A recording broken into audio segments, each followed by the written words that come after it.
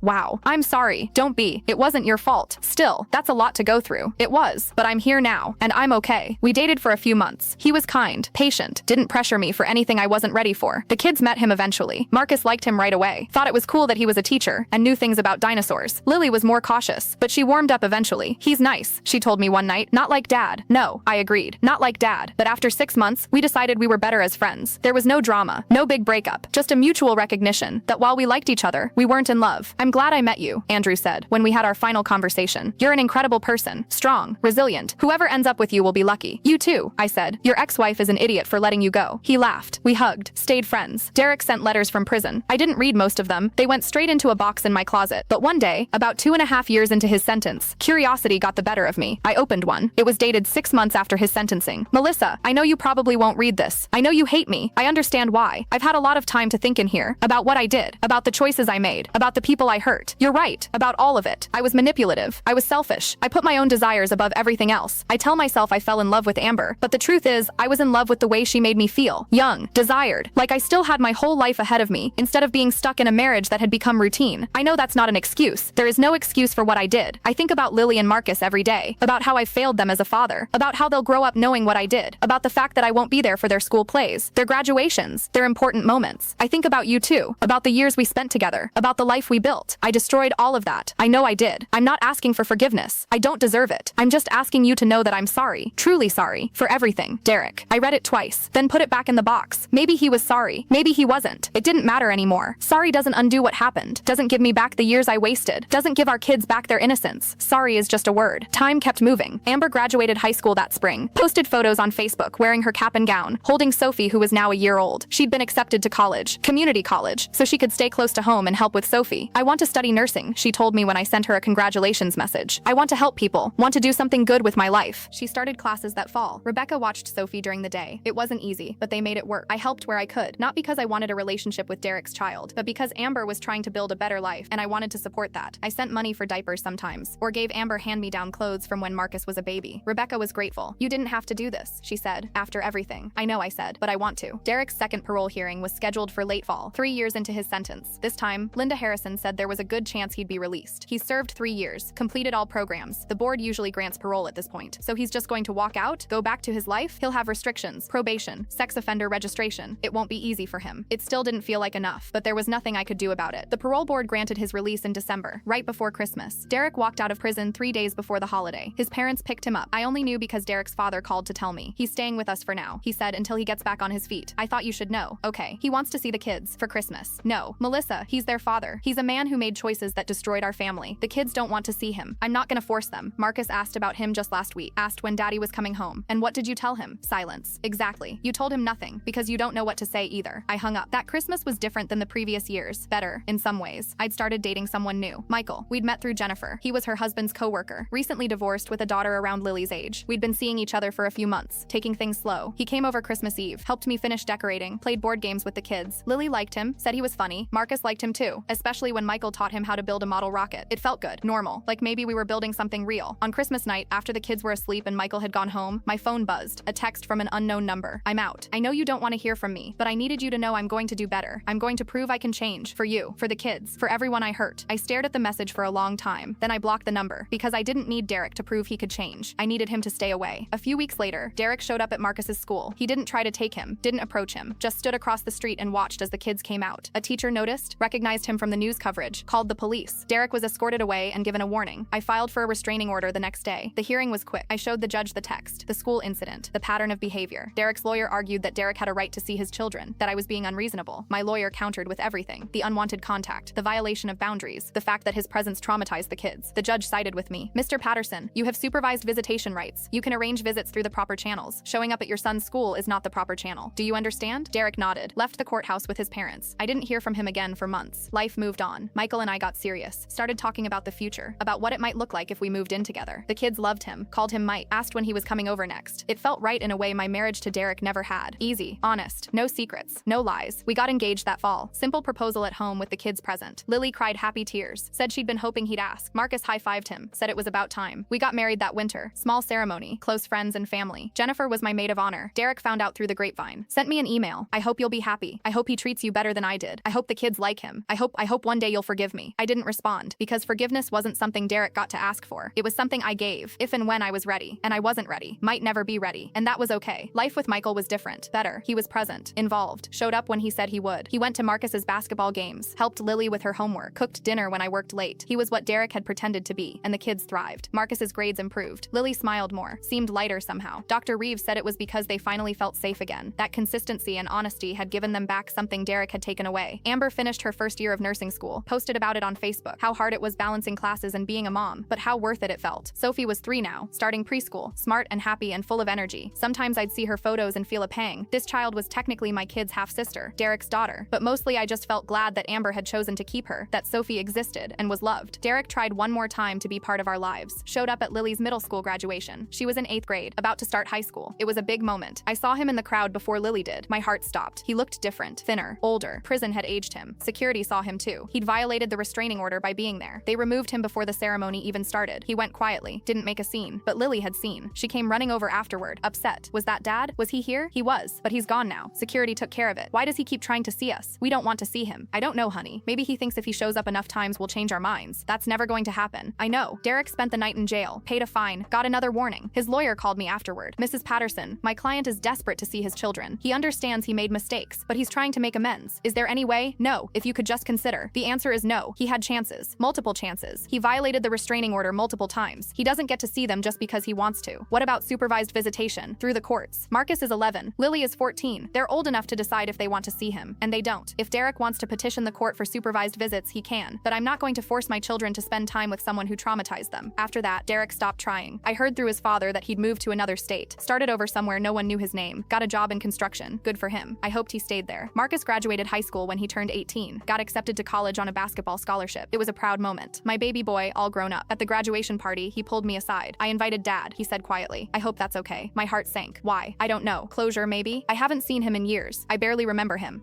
I needed to see him, to know he's real, and not just this story everyone tells. Did he respond? Yeah, he's coming. He won't sit with us or anything. He'll stay in the back. But I wanted you to know. I nodded. Tried to hide my anxiety. Derek came, sat in the very back row, didn't try to approach us. After the ceremony, Marcus went over to talk to him. They spoke for maybe 5 minutes. Michael stayed close to me, holding my hand. You okay? He asked. Yeah, I think so. When Marcus came back, I asked, how was it? Weird. He looks old, tired. What did you talk about? Nothing really. He said he was proud of me, asked about college. I told him where I was going, and he said that was great. Then we ran out of things to say. Are you glad you talked to him? Marcus thought about it. Yeah, I think I needed to see that he's just a person. Not this big scary thing in my head anymore. Just a guy who made bad choices and has to live with them. Pretty mature perspective. I learned from the best. He hugged me, and I realized that was it. That was the victory. Not Derek going to prison. Not winning the divorce. Not any of the external things. The victory was raising kids who understood nuance, who could see people as complicated, who could acknowledge pain without being consumed by it. That was what Derek couldn't take from us. Lily graduated high school 2 years later, got accepted to an art school in the city. She was talented, had always been good at drawing, but in high school she'd really blossomed. Her portfolio was full of powerful pieces, some about trauma, some about healing, some just beautiful for the sake of being beautiful. She didn't invite Derek to her graduation, didn't even consider it. When I asked if she wanted to, she said, no, he doesn't get to be part of my successes. He wasn't there for the hard parts. He doesn't get the good parts either. I understood, respected her choice. After she graduated, she came to me with something. I want to talk to Amber, she said, and Sophie, if that's okay. Why? Because Sophie is technically my half-sister, and I've been thinking about that, about how she's innocent in all of this, and maybe it would be good to know her, not as Dad's daughter, just as a person. We arranged a meeting at a coffee shop, neutral territory. Amber brought Sophie, who was now 7, a bright, chatty little girl who loved dinosaurs and art. Lily and Sophie hit it off immediately, talked about drawing, about favorite colors, about nothing and everything. Amber and I watched them together. Thank you for this, Amber said, for letting them meet. Thank Lily. It was her idea. Still, you could have said no. Yeah, but holding on to anger forever doesn't help anyone, and Sophie deserves to know her siblings if they want to know her. Marcus met Sophie a few months later. Was awkward at first. He was 19 and had no idea how to talk to a 7-year-old, but Sophie broke the ice by asking if he could teach her to play basketball. They spent an afternoon in the park. Marcus teaching Sophie to dribble, Sophie laughing every time she missed a shot. It was strange and beautiful and healing in ways I hadn't expected. Now, 10 years after everything fell apart, I'm sitting in my kitchen drinking coffee. Michael is making breakfast. The smell of bacon fills the house. The kids are both off at college. Marcus is in his junior year. Lily is in her 2nd year of art school. The house is quiet, peaceful. I still think about those days sometimes. The discovery, the confrontation, the arrest, the trial, but they don't hurt the way they used to. They're just part of my story now. Part of what made me who I am. Stronger, wiser, less willing to accept less than I deserve. Jennifer still tells me I should write a book, that my story could help other women. Maybe someday I will. Amber is a nurse now, works at the children's hospital, engaged to a paramedic named Ryan, who treats Sophie like his own daughter. They're getting married next summer. I'm invited to the wedding. I'm going to go. Sophie is doing well. Smart kid. Wants to be a scientist when she grows up. She knows Derek is her father. Amber told her when she was old enough to understand, but she doesn't have a relationship with him. He sends cards sometimes, Amber told me recently. On her birthday, holidays. She reads them but doesn't respond. How does she feel about him? Curious, I think, but not ready to meet him. Maybe someday, or maybe not. It's her choice. Derek is still out there somewhere, living in another state, working, trying to rebuild. I don't wish him harm, but I don't wish him well either. He's just gone. A chapter that's closed, and I'm okay with that. More than okay. Last month, Marcus brought his girlfriend home for Thanksgiving, a sweet girl named Vanessa who's studying engineering. Lily came home too, brought her portfolio to show us her latest work. We sat around the table, me, Michael, Michael, the kids, Vanessa, Michael's daughter Emma, who's become close with Lily, and I looked around at this family we'd built. Not the family I'd planned, but the family I had, and it was good, better than good. It was real, honest, built on truth instead of lies. Sometimes people ask me if I regret how I handled things, if I wish I'd done it differently. The answer is no. I did what I had to do, what felt right. I protected Amber, protected my kids, protected myself, and in the end, that's what matters. Not revenge, not punishment, just protection, just survival, just building something new from the ashes of something broken. The house is mine now, really mine. I repainted the bedroom years ago, got rid of Derek's office, turned it into a reading room with big windows and comfortable chairs. Michael added bookshelves, made it cozy. Sometimes I sit in there with a cup of tea and look out the window and think about how different my life is now. Better different, harder different in some ways, but mine, all mine. My phone buzzes. It's a text from Lily. Love you, Mom. Thanks for always protecting us, even when it was hard. I smile, type back. Love you too, baby. Always. And I mean it, because that's what this was all about. Not destroying Derek, not getting revenge. It was about protecting the people I loved, and I'd do it all again in a heartbeat. The sun is coming up. Michael hands me a plate of eggs and bacon. What are you thinking about? He asks. Just how far we've come. He kisses the top of my head. We've come pretty far. Yeah, I say, we really have. And that's my story. That's how I went from being the perfect wife to the woman who sent her husband to prison. I don't regret it. Not even a little bit. Because sometimes the bravest thing you can do is burn down everything you built and start over. And sometimes that's exactly what you need to do to survive.